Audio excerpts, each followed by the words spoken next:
Let's have a conversation. Let's do it. You know, you've been a friend of mine for more years than I can actually compute. Long time. Very successful, extremely successful businessman. Louisiana, Texas, now Georgia. You went on this fitness journey many years ago. You getting on everybody's nerves about, eating right and exercise, and nobody wanted to have those conversations with you. Right. Still doing that. Still doing that. Uh-huh. You went on this thing where you talked about getting your money together and getting your credit right. And so you've always been this this forward-focused guy, like really from like earlier in life than most men come to that level of consciousness. I know I didn't, not at the age you did. And so you and I have been having this conversation lately, been watching your Instagram, and you've been just kind of dealing with us being at the end of this year and trying to transition into a new year. Right. And you've been challenging us, myself included, to really think about what we want, what does it take to actually attain what we want. And I think in a lot of instances, you've probably gotten a little pushback. Absolutely. So what are your thoughts, Wardell, about, where we are? Because you've been a man that I've watched you over your lifetime hit your marks. Yes. You've always established marks before any of us really had the language for that, set your marks. You've always established marks. You've always hit them. So when I sit and I have this conversation with you, my ears are open. Yes. Because you're proven. So what do you say to your audience, my audience, about how we're shutting this year down and how to get prepared for real transformation next year? Not this New Year's resolution stuff. Right. I've been hearing that stuff for 59 years. I'm tired of that. Doesn't work. I want something else. Yes. What are your thoughts, sir? Well, I think it would be tragic to bring whatever challenges you were not able to overcome in 2023, to bring that same attitude, the same way of doing things into 2024. Yes, So sir. all I'm saying is right now is the time to actually upgrade your goals. Right now. Right now, upgrade your goals, upgrade your system, and nobody wants to hear this one, but upgrade your team as well. Now break that down for me. Upgrade your team. Yeah. Right now, I'm sure everybody would have liked to have a certain amount of success in 2023. Absolutely. Right? But I think the focus gets off for a number of reasons. People start looking at what the economy is doing, what maybe the industry they're in is doing or whatever, and they get so focused on that, and they get away from, okay, what are all of the reasons why I'm not hitting my goals? Why am I not achieving? And a lot of time, man, people are chasing dollars and not fulfillment. Ooh, right? And so, I talk about the That's lab. good, The lab is learning and believing, that learning. But you should surround yourself with people that help that help you to lift you up. It's okay to help others. Correct. But that team, Yes, it sir. needs to be individuals that pump you up, that actually understand what your goals are. I tell people all the time, I already know what my goals are because they're very clear, and we can talk a little bit about that too. Yes, sir. But at the end of the day, my goal is also to make sure that I know what everybody else's goals are too. Correct. And so I think if you've got a team that has that same mindset, that cares about your goals, where you're trying to go, they've got their goals set, then this is a team that's more than likely going to get you to the actual mountaintop, so to speak, that you're trying to get to. And for the average person, like you're a guy that runs a multi-million-dollar business, corporation, however you want to put it, and you have teams of people beneath you. But I think the average everyday person needs to understand that the people you're running with every day in the Toyota is your team. That's right. Your confidants, your closest friends. You know, you and I, as close as we are, we don't really talk and see one another a lot. Yes. You know what I mean? Because we're both busy doing what we do. But, you know, whenever somebody puts me in a corner and asks me, well, who's in your inner circle? Wardell Bourgeois is at the top of the list. Because I always know that, number one, when I need truth, you're gonna tell me the truth if I like it, if it's good, if it's pretty. But not only are you gonna tell me the truth, you're gonna help me to think through the process of how to get from where I don't wanna be to where I desire to be. And that's always been our relationship. Yes, yes. And so when we think about our team, and I look at your life, and I'm listening to you talk about this as we move into a new year, analyzing your team. I was kind of talking about that in this sanctuary last Sunday. When I look at your life and the way you've lived your life, when I look at your team, I haven't been around your work team as much within recent years, but I noticed you always kept a close circle of people that were consistent around you. But I also noticed that your point guard was always your wife. That's right. Oh, absolutely. You and your wife like that. Nothing came between, nothing gets between, not even the kids get between you and Marlo. Right, right. And I learned something from that. And this is our first time ever having this conversation. Right. Because I was watching you do that when I had the traditional preacher mentality that my wife was just here to sit on the front row and be pretty, not necessarily be a part of my team. And it wasn't until I invited her to be a part of a real part, that things really exploded. Right. And so there are people that are listening to us now who are trying to unpack that thing about the team. Right, right. Well, each individual thing, like in my industry, if I'm going to talk to an insurance person, I'm listening for certain things about that insurance person. One or two things. You either have to be an expert, yes, sir, or you have to be willing to learn immediately, right? And so if what I do, like say a lot of people in my industry fix and flip houses. Yes, sir. So if I'm going to talk to anybody who I'm going to associate with, I would prefer that they're also fixing and flipping houses. Yes, sir. You know, the people on the team are like-minded. They're doing what I do. We're equally yoked. Yeah. And then, or now I don't mind bringing some people, the people who are open to.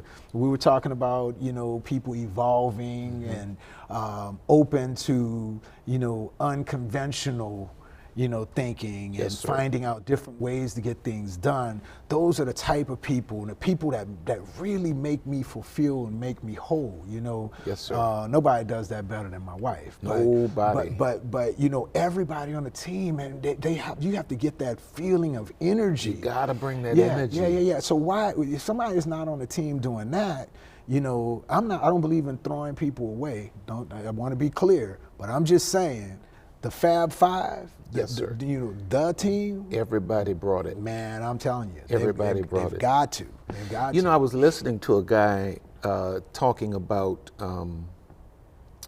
really this very thing. He was saying, you know, this guy is a pastor of like a mega church, and he was saying talking to senior pastors, you'll have two kinds of people, you know, that you'll have to choose from relative to building your team. He said you'll have the person that is the expert, but they don't have your heart. They don't bring the energy. They're operating on another frequency. They have all the know-how, all the degrees on the wall, but they just don't do it for you. Then you have the person who may not have the degrees on the wall, they may not be an expert, but they are willing to learn. He says, give me the person that's capable and willing to learn over the person that is the expert but doesn't have the right spirit. If a person comes to the table and they have the right heart, the right spirit, and they're willing to learn, there you have somebody you can turn into a lifelong partner in vision. And they can't be takers. Yes, You know, sir. you got some people, man, they're just takers. You know, in relationships, you're either making deposits or you're withdrawing. Yes, sir. And you have to be making more deposits than withdrawals. And it's so important that people get that. And so they'll pull that same team that didn't get them to their goals in 2023, they'll pull that same team into 2024. So if we're talking about goals here, we got to be very honest with ourselves. Wow, that's powerful. Yeah. So you're saying, now this is getting deep. Yeah. Nobody wants to talk about this. You're saying that sometimes a leader, an entrepreneur, an artist, whatever the case may be, you're doing everything you're supposed to do. You're doing everything possible that you can do as an individual, but you have people surrounding you who are not pulling their weight. And so now you have the weighty responsibility of making some changes. That's right. That's right. I'm going to tell you, we're reevaluating right now. This is a serious time of the year. It's a serious time of the year, and nobody wants to hear that because everybody wants to celebrate. And I get that. I had a great time with the family, you know, for Thanksgiving. Plan to have a phenomenal time with the family for Christmas and bringing in the new year. But make no mistakes about it, this is serious business right now. Yes, sir. Getting ready for 2024. Well, we're transitioning.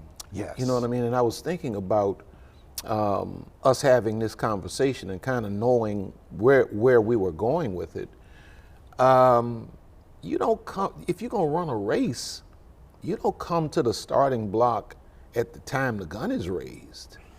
You're already in shape by then. You gotta be in the block. You gotta be loosening and shaking and positioning yourself, getting yourself. And so these last 4 or 5 weeks of this year, you're saying are not to be squandered just in the name of, you know, holiday nostalgia. Yeah, yeah. This is about living a very real life. Yeah, I think the devil wants to lull you into the new year. So you kind of relax, and everybody's in a relaxed state right now, yes, right? Sir. And so nobody's bringing the energy right now. It's so easy to really. I know people that literally take the rest of the year off. Yes, sir. You know, they're literally, I mean, with chill mode. I have a story about that. And I can't wait to hear it. But I'm gonna tell you, like I said in one of my posts, man, you'll find yourself very sluggish at the beginning of January, right? You just trip into the new year. And before you know it, January's gone. Yeah. Now, and I'll tell you my story, but I want to ask you a question because you are constantly surrounded by high achievers. Mm-hmm. You know probably a lot of 1%ers. How do they approach this time of year? Well, everybody's doing the same thing. Who's really high achieving individuals, they're all doing the same thing. It's no secret, man. Everybody's grinding right now, getting ready for this new year. In fact, if you haven't already been doing that, you got to double time it right now. Yes, sir. Because you got to get caught up. You can, but it's work. I mean, you've got to really grind. So everybody who's really high achievers, right now they've already got the goal, lofty goals too, yes, sir. Yes, for sir. 2024. Yes, sir. I mean, I have my goals in my mind. I don't always share them because sometimes, you know, people don't like a preacher to have goals, but I have my goals. My wife and I know what our goals are. You said something. You said something to me recently in a conversation we had. You said, man, I'm already in 2024. Yes. I'm not setting my goals as I'm gonna start doing. No, I'm working on the goals I want to see happen for first quarter, second quarter. So you're out of 23. Man, God has really blessed me. Already hit 2023's goals. So I'm literally jumping on in an aggressive manner on 2024. I mean, 24, I can't wait. I mean, I'm so excited. But it comes down to the passion and, you know, those other things we can talk about. Yes, we don't sir. have time to talk about the Yes, whole sir. thing of making sure you're doing what you're supposed to be Yes, doing, sir. what you're passionate about, you're operating within your gifts, you know, all of those things. It's exciting at that point, man. It just becomes fun, Yes, you know, sir. to get this going. Well, the beauty is, you know, to be able to have this conversation with you, and seeing a man like yourself that is as successful as you are. You've always been a man that has kept God in his proper place in your life. And so when I see the success, it's like no surprise to me, because you've always been a man that honored God. You've always been a man that valued family, valued your wife, your kids. And so now to see the whole thing come together into this beautiful picture of fulfillment is amazing for me to behold. I had a friend of mine who really died too soon. He was in his latter 50s, multimillionaire, made an impact globally. And one day I called him. He was in some part of the world. He was always in another part of the world. And I said, man, where are you at? Well, I'm over here, RC. And I said, what are you doing? I'm working. I said, man, do you ever take a vacation? He said, RC, my whole life is a vacation, because I'm doing what I was put on the planet to do, and I love doing it. This guy was grinding all of the time. And when I say grinding, he was working on the thing that God purposed him for and the thing that fulfilled him. He was not a guy that would just squander time, you know.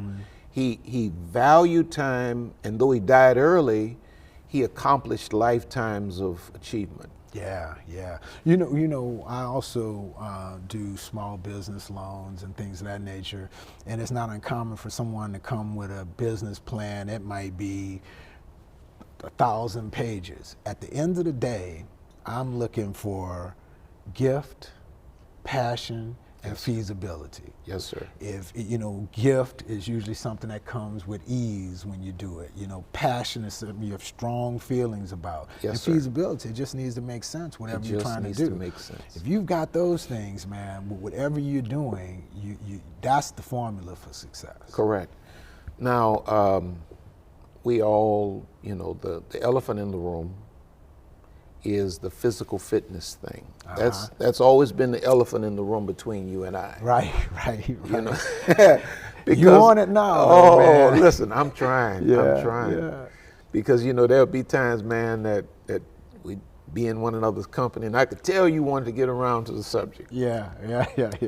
But there are a lot of people that are planning to. There are a lot of people who are planning to hit the gym January 1, January 2, first week of January. What do you think about that? How is it that we blow the gyms up the first, 5-6 weeks of the year, and then it dies down, and we revert back? I mean, because you have not always been in shape and physically fit like you are, right? Right. Oh, absolutely. Well, I think we're talking, I mean, you could plug in, when we start talking about setting goals and coming up with a system and being surrounded by the right team, you could plug that into whatever you want to talk about. We talk, whether we're talking spirituality, Correct. whether we're talking physical fitness, whether we're talking about, you know, how you make money. It's the same thing. You can't take the rest of this year off from yourself. Eat and do whatever you want to do. Just gain 20 pounds over the last couple months of the year and think January 1, everything's going to just be fine. It just doesn't happen. My sister is an emergency room physician, right? You talk to anyone in the ER, they hate this time of year because they get more people coming in there than any other time of the year. Why? Because you got people who are out of shape and doing less right now physically, but eating more. Right? That's a formula to get you in somebody's hospital. Right? Absolutely. So right now, just like with the other goals, okay, what is our goal? What are we trying to, achieve as far as fitness? What we trying as far as how much we weigh, but even more, how do we feel? Yeah. And so right now, if you're just going to do all this damage the whole rest of this year, taking the rest of the year off, Damage. January 1 is going to be a terrible thing because you're going to bring those same bad habits into 2024. Right now is when you should start making adjustments and setting your goals and started incrementally doing more and eating less right now. Yes, sir. Well, you just brought up a word, habits. Because, we have this thing that I really detest, New Year's resolution. Because that stuff doesn't work. I've been hearing that for 59 years. It doesn't. It does not work. It doesn't. We have to begin to develop habits that drive us every day. In fact, about it, in pondering this conversation, I thought about we're going to either buy into the philosophy of the New Year's resolution, or we're going to tie into the biblical concept of mind renewal, which deals with developing a mindset for your best life. That's what's driving me now with my quest for my best health. Yeah. I want to live. I don't want to drag throughout my older years. I want to be functional. I don't want to be a burden to anybody. And when I started this, working out, it was never about the aesthetics. I've been married for 29 years. I ain't worrying about no looks. I got my woman. Right. I'm somebody's grandpa. I ain't worrying about no looks. But I love the way it makes me feel. I love the function that I'm regaining in my body. Function that I've not had in decades, actually. And so when the Bible says where there's no vision, no glimpse of a preferred future, the people perish. In other words, they live all over the road. It's like a 5-lane highway with no lines. They're just all over the place. It's reckless. But when I got the vision to really rise to be the best version of me at this stage and age, it guides my life. Like Thanksgiving came, I got one plate, normal portion, and I shut it down. They had cakes and pies. I ate a piece of cake, I think it was, and I shut it down because the vision is guiding me now. It's not about showing up in the gym January 1 to look good by summertime. No, it's about feeling good and being my best version. Yeah. Well, I know I wouldn't have the accomplishments that I have if I didn't really see that in real life, which you alluded to earlier. I wasn't always there. In 97, when I started Bourgeois and Associates Mortgage, man, I was just getting blessed with more and more business and running, but I couldn't keep up because I wasn't in shape. Wow. And so I made the conscious decision to get myself in shape, which was the impetus to Bourgeois and Associates Nutrition, doing business at Smoothie King. It's amazing how you get other blessings when you just start getting on track and other things start coming to you that you didn't even see coming. But it wasn't until I had to make a conscious decision. Man, I can't keep up. I need to get in shape. And when that happened, all kinds of other things start opening up to me. Well, and I think this conversation is leaning towards what is going to be the theme of 2024 for New Home Ministries, and that is stewardship and accountability.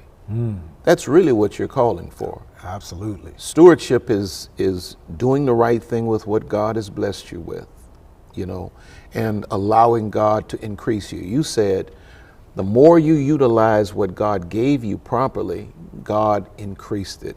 Absolutely. And so 2024 is going to be a year of great increase. We hear that in every church on New Year's. Oh, it's going to be the best year of your life.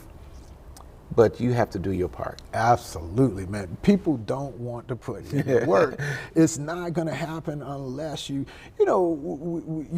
talk about being all in. You've got to be committed 100%, you know, and then you do greater things. Correct. Right? Correct. But until you do that, you're not.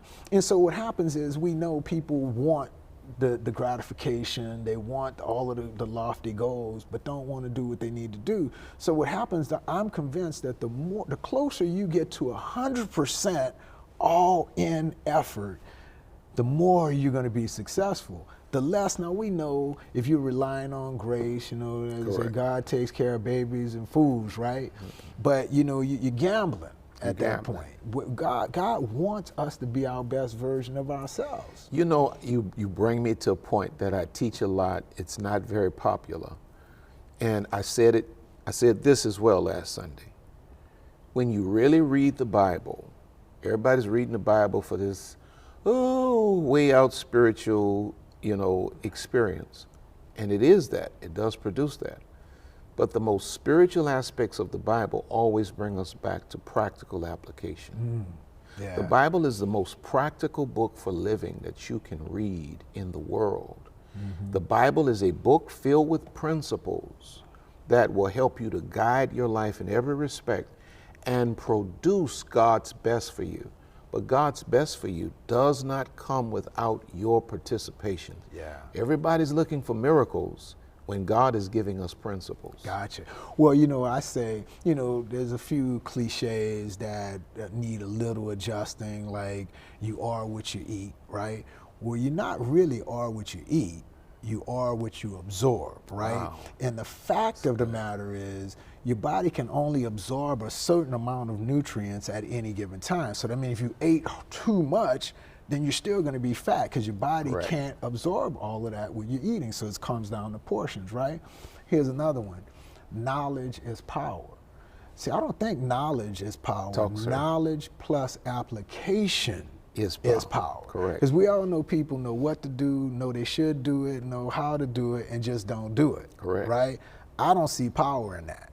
There's no power in that. You and I were also talking about something relative to, before the camera started rolling, relative to the need for instructors and people to help us in areas where we're not the strongest. Right. Well, now, on this present fitness journey I'm on now, there's a young man that joined our church in Houston, and, you know, he's a fitness guy, big on Instagram and all of that. From Miami. Well, I think he's from Houston, but he lived in Miami for a while. Well, the Lord said to me, he said, now you need accountability. And so you need to get this young man that you're going to have to look at every Sunday. You don't need a trainer that you can fire and you ain't got to see him no more. You need to hire this young man, let him come and train you. And you know you're going to have to look in his face every Sunday if you renege on your commitments. And it's been because I've had that oversight, and it's been because I've had somebody who said, okay, do this, do that. Now, a lot of days I was tired of doing this stuff. It didn't make sense. But now I'm feeling the strength. I'm starting to see the results in terms of my functionality. Because all of us, you gotta pay attention to who you're listening to. And if you show me your instructor, I can predict your future. Yeah, I'm sure your instructor, he's fit. Oh, extremely. Yeah. Well, extremely. That's that team I was telling you about. Extremely. The team has to be doing He's it fit too. and he's relentless. Right. Doesn't matter that he views me as a father figure. Doesn't matter that I'm his pastor. When it comes down to him doing his job in that area of my life, he's never allowed me to renege on what I was supposed to do. He says, now, take as long as you want, but we're going to finish this. Yeah. And so in that moment, he becomes the instructor, I become the teacher. Or he becomes the teacher, I become the student. Right.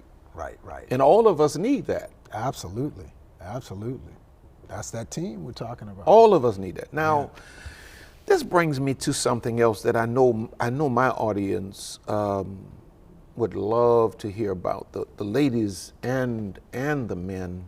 My audience is primarily, it's like 90% female, but the men are coming along.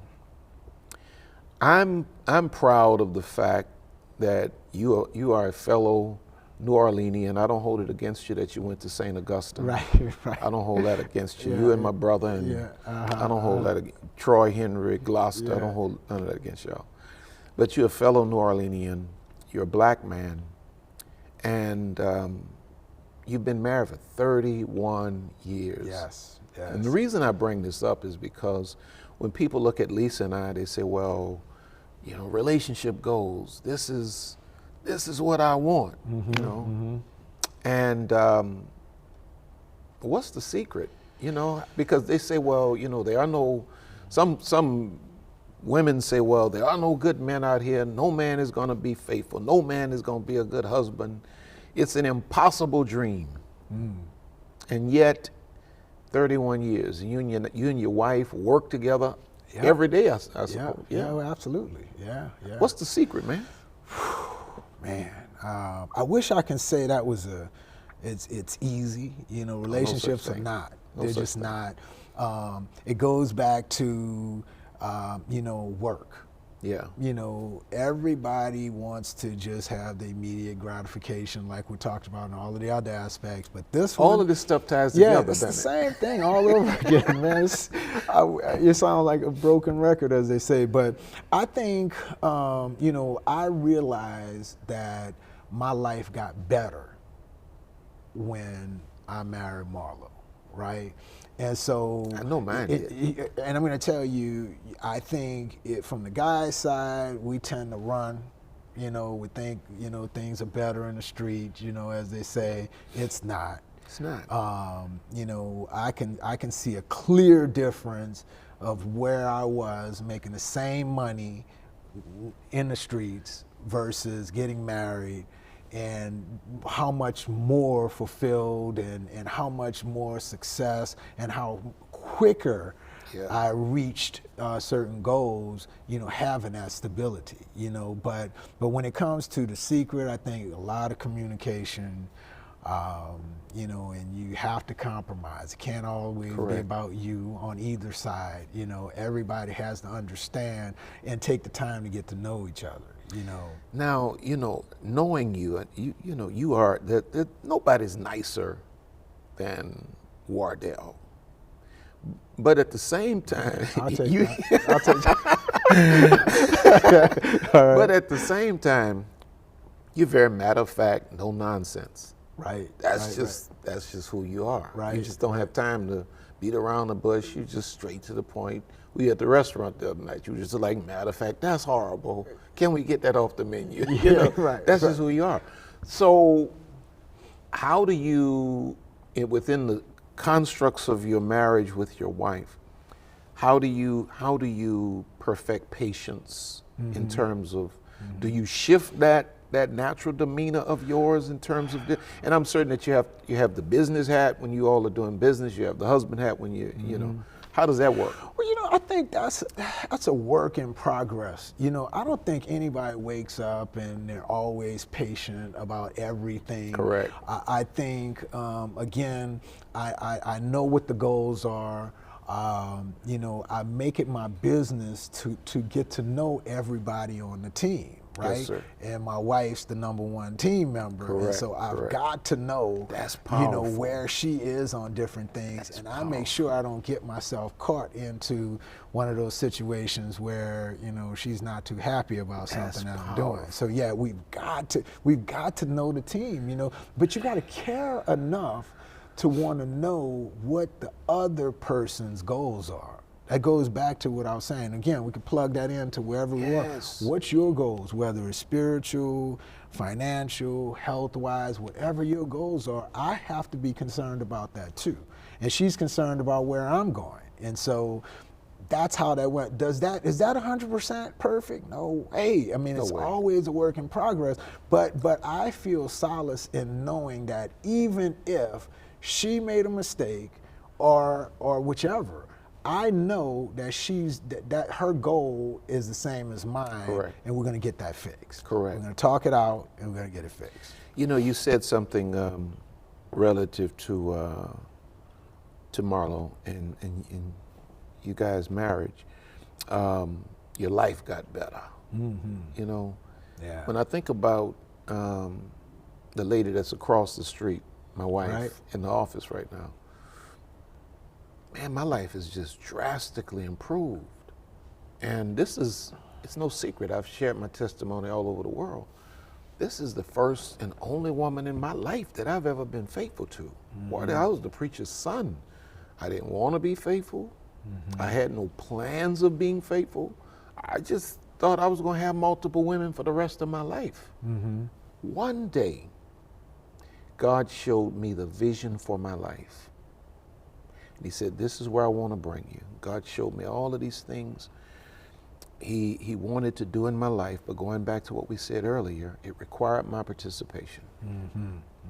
God said, I can't bring you there living like you're living now. And it was then that I started this journey of really reconciling the way I lived with what I believed, the values and the principles of the Bible. And it was then that God made it clear to me that Lisa was my wife. And I knew I was ready to be a husband. I knew I was ready to come out of the streets, and I was ready to be a husband. And my life is...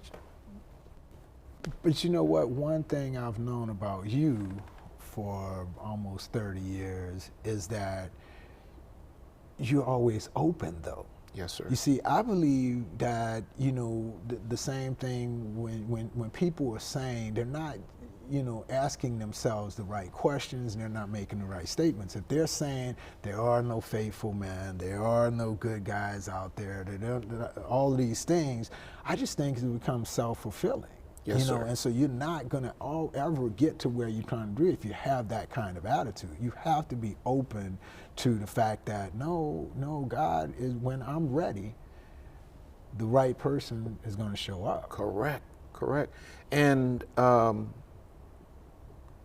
mean, when I got myself together, I went and found my wife. I said, hey, you know, God said, you're my wife. Now, at that time, we were broken up, and she had a new boyfriend. I was a overweight, broke little preacher. And she had a boyfriend that was a big league baseball player. This dude, six-pack, millionaire. And I'm like, Lord said, you my wife. Yeah. So I'm like, you know, how is this going to work out? Took some fasting and praying. Yeah, for yes, that one, sir. huh? Yes, sir. You know, my boy Jelly Roll, a country singer, I just got turned on him. He says, I only talk to God when I need a favor, and I only pray when I ain't got a prayer. There you go. Who am I to expect a savior when I only talk to God when I need a favor? And he talking about a woman. He want God to get his woman back. So I guess I was asking God for a favor, but nevertheless, she understood, and she said, yeah, I see that.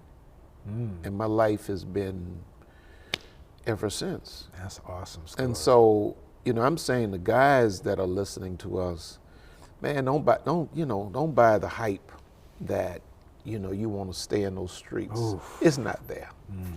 It's not there. Bad things. It's not man. there. No, not at all. So let's shift this. Let's talk a little bit about money. I know that's a big thing for you too. Right. You know, because everybody wants, you know, we see the Instagram, everybody got the big cars and everybody's taking pictures in front of the mansion, and most of this stuff is rented or they posing by somebody else's car in front of somebody else's house. Right.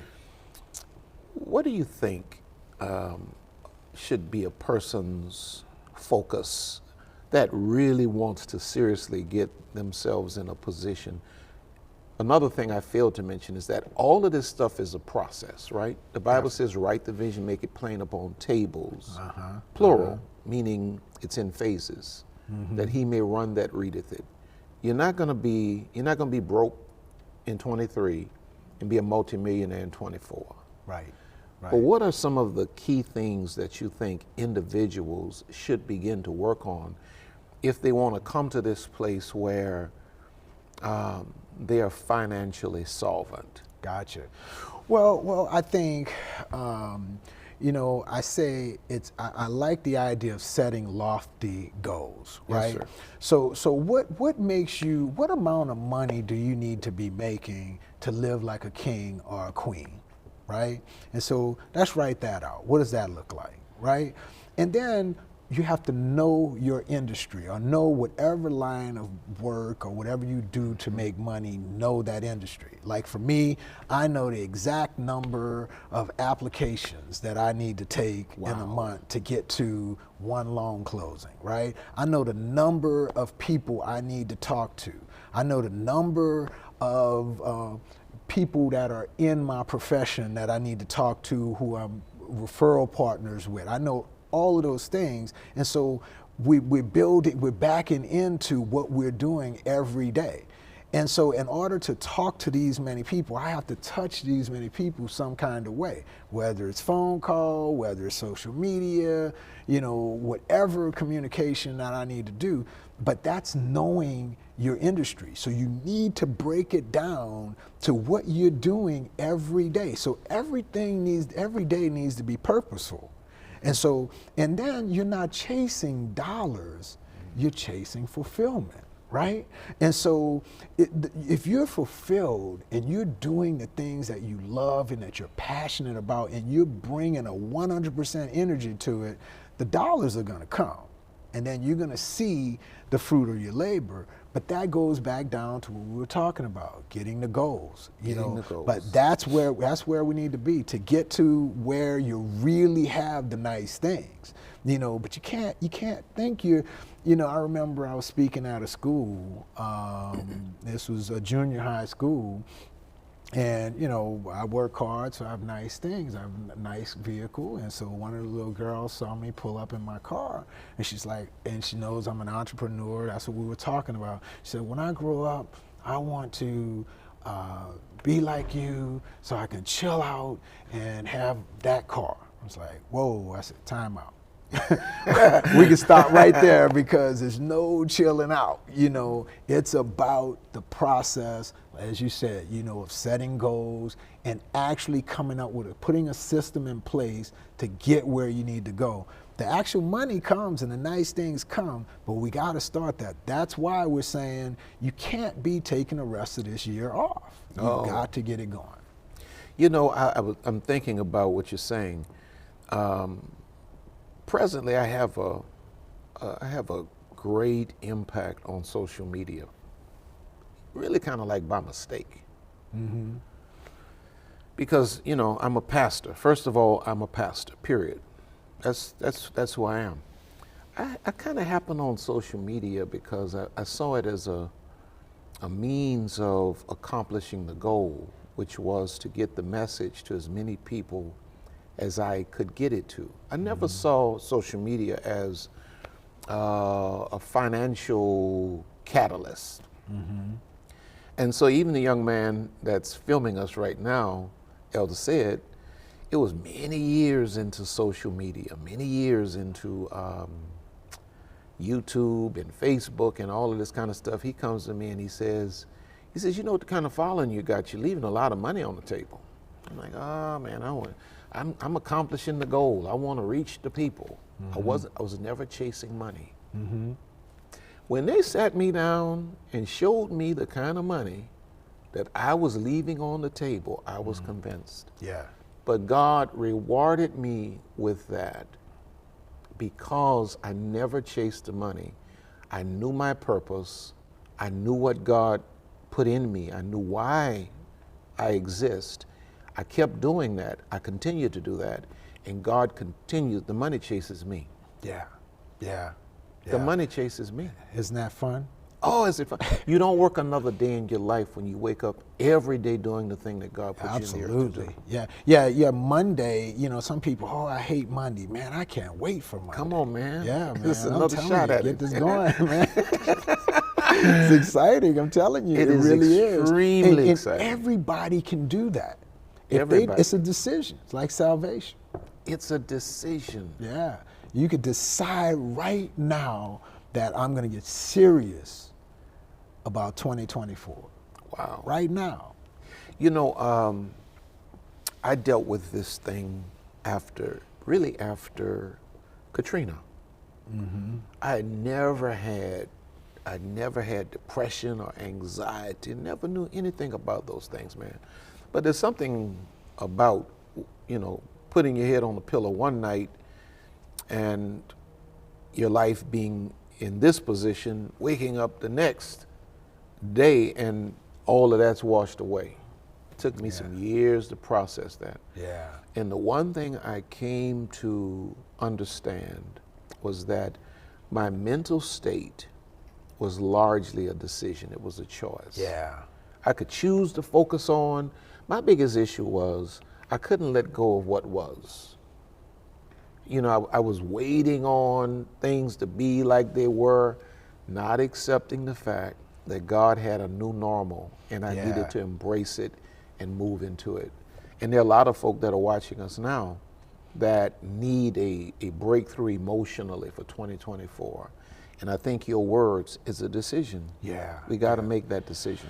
I'm going to tell you a quick story about the whole Katrina thing. Now, I've never said this publicly, but I remember in my office, it's probably April, May of 2005, before Hurricane Katrina. So I'm in the lunchroom and I'm looking at, I think may have been Ebony magazine or something like that, and Tina Turner was somewhere in Europe sitting on her platform of her house, and you could see water for as far as the eye could see, right? And I remember in the room, I said, I want to have a house like that, you know? I didn't know how. I said, and then I started thinking, I remember thinking, well, how can I put myself in position to be like that? Come on, man. So Hurricane Katrina comes, and, you know, things just like you trying to figure things out, but always working, always working. Never stop. And I'm going to tell you, it's amazing how God made that happen after. And today I have that house. Yes, sir. Now, I don't know if that happens, if Hurricane Katrina doesn't happen, but I know it doesn't happen if I'm not asking myself the open-end questions of how can I? You know, if you don't have the vision for, I'm saying, when I say lofty, I mean just phenomenal. Crazy stuff. It's crazy stuff. I'm the guy from the Ninth Ward. There's no way I'm supposed to have a 4-story house. Come on, sir. Overlooking water as far as you can see it. There's no way. That doesn't make sense. Ephesians 3:20 talks about how he's able to do exceeding abundantly above all that we can ask or think according to the power that works in us. I really believe God that. has the ability, but it's according to the power that's working in us. Again, we have that partnership between us and God. There's something that's in you. There's a vision in you. There's a drive in you. There's a grit in you. There's a goal in you that you got to reach for. Yeah. And I truly believe everybody has it. Everybody. You have to wake up and be all in, though. You can't be, you know, we have a mutual friend that, has a health challenge, and I was telling him, I was like, man, you've got to 100% believe that this is going to be fixed. I think the closer I've never been 100% and God not bless me. Now, I'm not always 100%. Right? But good. Every time I'm 100%. So the more we can be 100% all in, the more often we're going to be 100% successful. So I'm good at the big things. Yes, sir. Now this in 2024, I'm working on even the small things, some of the small things I want, because we can really will things for others as well. Absolutely. Yeah. I do it all the time. Yeah. This brings me to something else that I think will probably resonate with you, that I've learned and I'm learning. You were just talking about how you don't know if the 4-story looking over the water kind of dream home that most folk will never get a chance to live in would have happened if we didn't have something as painful as a Katrina. The thing that I've come to learn and to understand, most people, the 90%, are running away from pain. But there's nothing great that manifests in our life without some measure of pain. And the thing I've come to learn is that pain is not a bad thing. Pain is an indication of growth, strength, evolution, learning, transfer. Everybody wants to transform, but nobody wants the pain of transformation. the only way to walk into the next is to leave the familiar. Yeah. That's a painful experience. Yeah, absolutely. Pain is always associated with stepping into God's best.